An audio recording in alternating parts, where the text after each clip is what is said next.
Class 11th में chapter पढ़ रहे थे, आपको पढ़ाया जाता पीरियोडिक टेबल एंड उनके जो है प्रॉपर्टीज़। तो कल हम लोगों ने 2 नियम पढ़े थे, आप लोगों को पढ़ाए थे।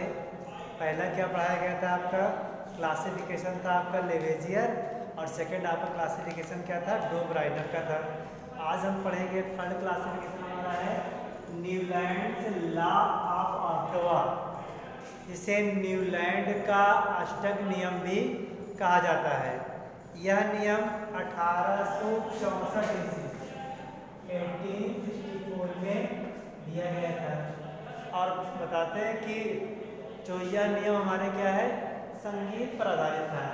तो हो सकता है कि न्यूलैंड साहब को संगीत का बड़ा शौक था, लेकिन सबके जैसे हमारे यहाँ सारे गामा पा चलता है, उनके यहाँ हो सकता है दूसरा नोट चलता हो, लेकिन संगीत सबको छक्का। तो उन्होंने कहा कि जिस प्रकार जो है हमारा स्वरग्राम होता है, स्वर में क्या होता है, देखिए शा रे गा मा पा धा नी, देखिए 1 2 3 4 5 6 7 8 हमारा क्या है, सा है। तो स्वरग्राम का जो पहला शब्द है वही 8वां शब्द भी दोहराता है प्रॉपर्टीज को। तो इसी प्रकार न्यूलैंड साहब ने कहा कि अगर तत्वों को परमाणु भारों के इस क्रम में उन्होंने कहा टर्म्स यूज किया कि एटॉमिक वेट, कि अगर हम एटॉमिक वेट इस टर्म से कहा है उन्होंने कि एटॉमिक वेट के क्रम में अगर बढ़े तो प्रत्येक जो पहले तत्व की प्रॉपर्टीज होगी वह ठीक आपके 8वें तत्व के प्रॉपर्टीज के समान होगी। यह उन्होंने सिद्धांत के अकॉर्डिंग कहा और कहा कि इसे उन्होंने न्यूलैंड का अष्टक नियम या लॉ ऑफ ऑट्टवा कहा। देते कैसे, इन्होंने कहा जैसे मान लिथियम है, उन्होंने तत्व रखा लिथियम BeCnO4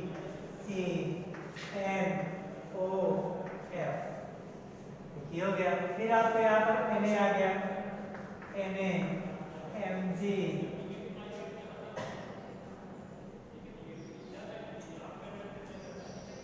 Al SiES।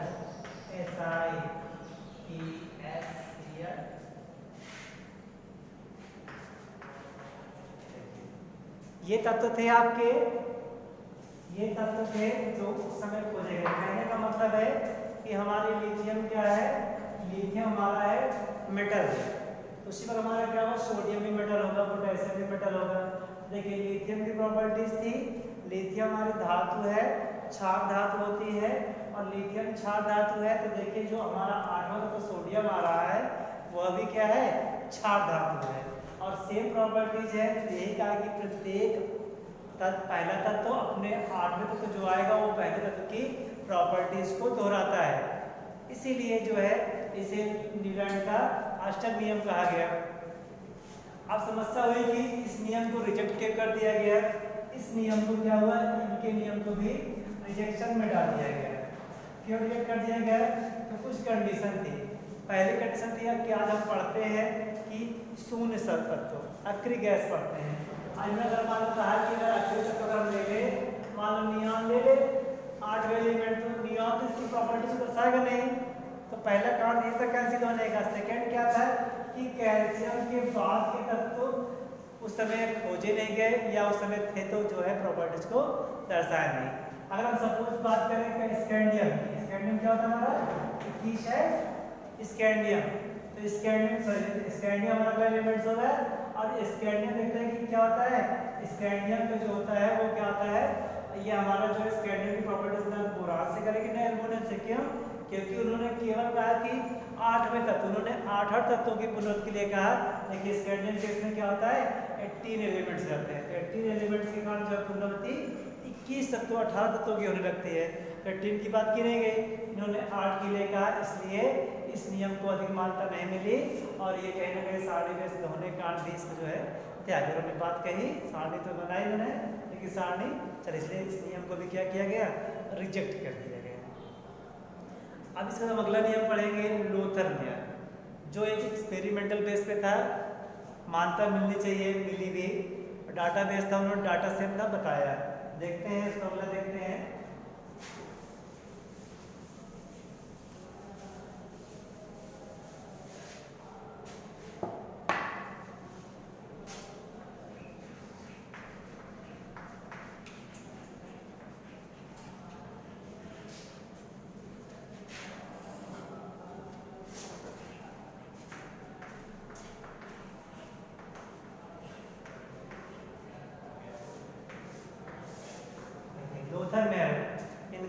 सिद्धांत जो है एक्सपेरिमेंटल था, इन्होंने प्रयोगात्मक रूप से कहा, और अभी लोग तो पहले लोगों ने थ्योरियाँ दी, लेकिन थ्योरी इन्होंने प्रयोगात्मक रूप से कहा, और जो प्रयोगात्मक रूप से कोई चीज़ होती है तो उसको काटना कठिन कार्य होता है। लेकिन देखते हैं कैसे क्या होता।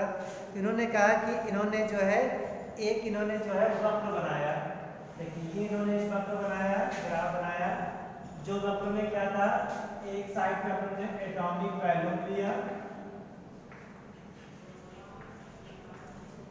और दूसरे जो है एक्सिस पर हमने क्या लिया, एटॉमिक वेट लिया, एटॉमिक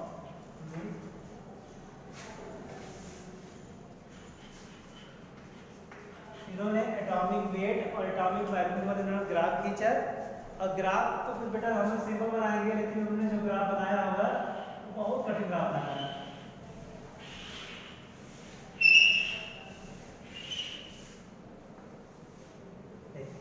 ये ग्राफ था, इन्होंने ग्राफ बनाया और फिर किताबों में बहुत कठिन ग्राफ बना रखा है, तो हम थोड़ा सिंप्लीफाई करने की कोशिश कर रहे हैं। लेकिन उन्होंने ग्राफ बनाया पहली चीज़ किस पर, एटॉमिक वेट और वैल्यूम, मतलब इन्होंने जो मानक लिया एटॉमिक वेट का वो उन्होंने लिया। फिर क्या किया कि जो है इस ग्राफ में वे तत्व जो तत्व समान प्रॉपर्टी दर्शाते हैं उनको उन्होंने एक ही जो है जगह पे रखा। तो जैसे उन्होंने क्या किया, स्थितियाँ बताई, जैसे उन्होंने क्या किया कि देखिए ये क्या था, देखिए ये हमारा जो है ये जो पीक पोजीशन है, ये पीक पोजीशन उन्होंने क्या किया, इस पीक पोजीशन उन्होंने क्या लेना शुरू किया, उन्होंने जो लिया एल्कली मेटल लिए, एल्कली मेटल लेने से उन्होंने क्या लिया, लिथियम लिया, सोडियम लिया, पोटेशियम लिया, रुबिडियम, ये क्या थे हमारे एल्कली मेटल थे, जिन्होंने इनको किस पे लिया, पीक पे लिया। फिर क्या था, फिर इन्होंने जो देखा डिसेंडिंग आर्डर, इन्होंने जो है, अब देखिए ये एक असेंडिंग पीक है, ये डिसेंडिंग पॉपुलर पीक है, इन्होंने क्या किया, इस डिसेंडिंग पीक इन्होंने क्या किया, डिसेंडिंग पीक में इन्होंने कुछ एलिमेंट्स लिए, इस पीक में कौन से एलिमेंट इन्होंने लिए, इस पे इन्होंने लिए एल्कली जो है रेयर मेटल लिए, जैसे कि इन्होंने क्या किया, इन्होंने लिया बेरिलियम लिया, मैग्नीशियम लिया, कैल्शियम लिया, स्ट्रोंशियम लिया। कहने का मतलब है इन्होंने डाउन द जो आपके डाउन द पीक मेटल इस ऑर्डर पे है, इस पे इन्होंने क्या किया, एल्कली मेटल को लिया, तो एल्कली सॉइल मेटल कह सकते हैं, वो क्षारीय धातु को लिया।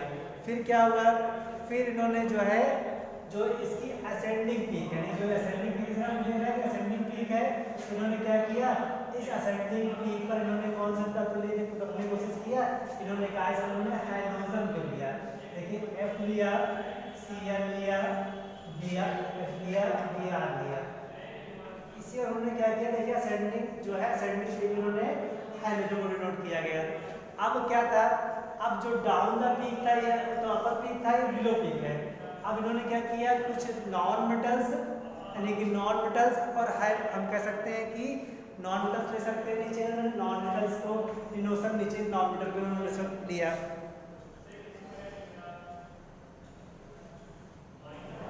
इन्होंने बताया कि जो ये बॉटम वाला पार्ट है, इस पार्ट इन्होंने क्या कहा, इसे बॉटम पार्ट कहा, और इस बॉटम पार्ट को इन्होंने इस पर क्या लिया, इन्होंने इस पर जो है नॉन मेटल्स और जो है क्या लिया, ट्रांजिशन मेटल लिया, ट्रांजिशन मेटल लिया, transition metal.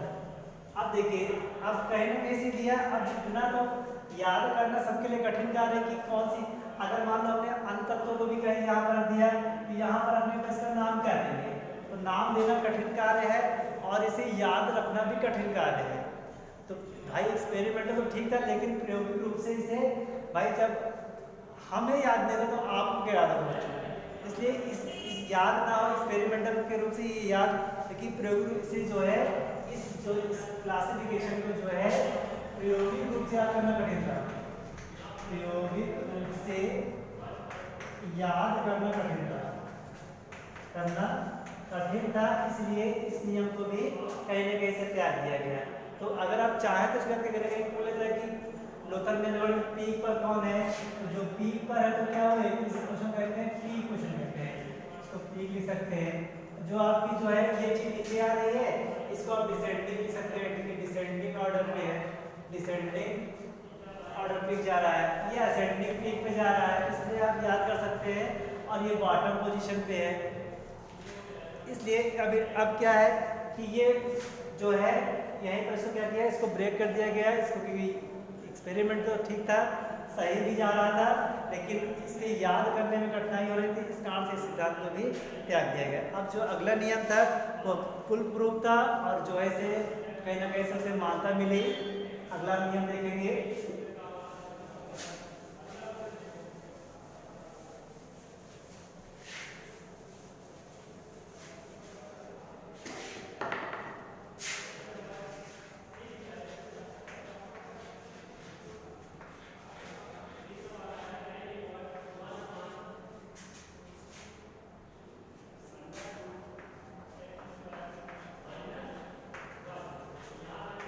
Mendeleev periodic law and periodic table. तो क्या हुआ कि एक वैज्ञानिक है मेंडलीव साहब आए, और मेंडलीव साहब जब आए तो इन्होंने बहुत अच्छी इन्होंने जो है सारणी दी, जिस सारणी इन्होंने तत्वों को, पहले वैज्ञानिक थे मेंडलीव जिन्होंने तत्वों को सारणीबद्ध अध्ययन किया। पहले हमारे साइंटिस्ट थे इन्होंने तत्वों क्या किया, सारणी बनाकर जो है टेबल बनाए, टेबल बनाकर तत्वों को अध्ययन कराया, जिसका उपयोग आज भी हम लोग जो है कहीं ना कहीं से इन्हीं के अकॉर्डिंग जो तत्वों को आज भी लोग स्टडी करते हैं। तो था क्या, इनका ला था, इन्होंने ला दिया, इन्होंने ला क्या दिया, इन्होंने कहा कि तत्वों के भौतिक व रासायनिक गुण, तत्वों के भौतिक व रासायनिक गुण परमाणु भार के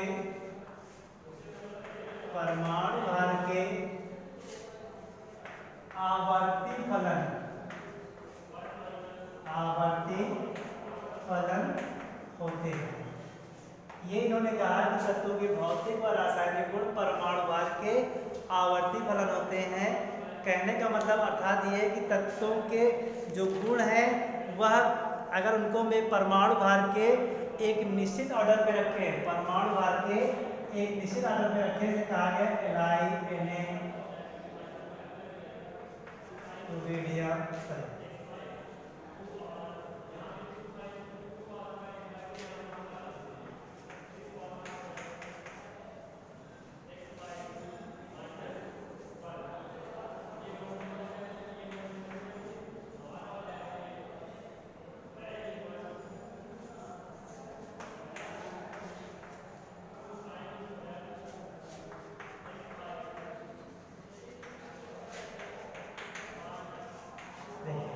इन्होंने कहा कि अगर जो है तत्वों को अगर हम जो है परमाणु भार के ऑर्डर पे रखें तो कुछ समय बाद तत्वों की पुनरावृत्ति होती है, जो अपने गुणों की पुनरावृत्ति करते हैं। इसे ही इस जो गुणों की पुनरावृत्ति होती है, कहने का मतलब है गुण जो क्या है, रासायनिक भौतिक गुण है, तो गुणों की पुनरावृत्ति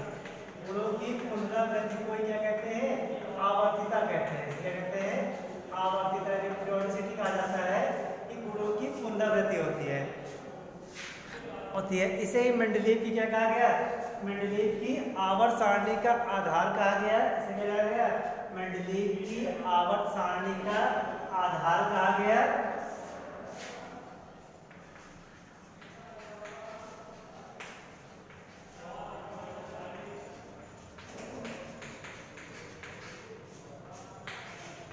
आधार भी कह सकते हैं, इसे पुराना आवर्त नियम भी कहा गया, इसे मेंडलीव का आवर्त नियम भी कहा गया। और इस नियम के आधार पर जो सारणी बनाए गए, इस नियम के आधार पर जो सारणी बनाई गई उसे ही मेंडलीव की पीरियोडिक टेबल कहा गया। और इस पीरियोडिक टेबल में क्या हुआ कि 10 क्षैतिज पंक्तियां थी। कितनी थी, 10 क्षैतिज पंक्तियां थी, क्षैतिज पंक्तियां, जिन्हें कहा गया सीरीज कहा गया।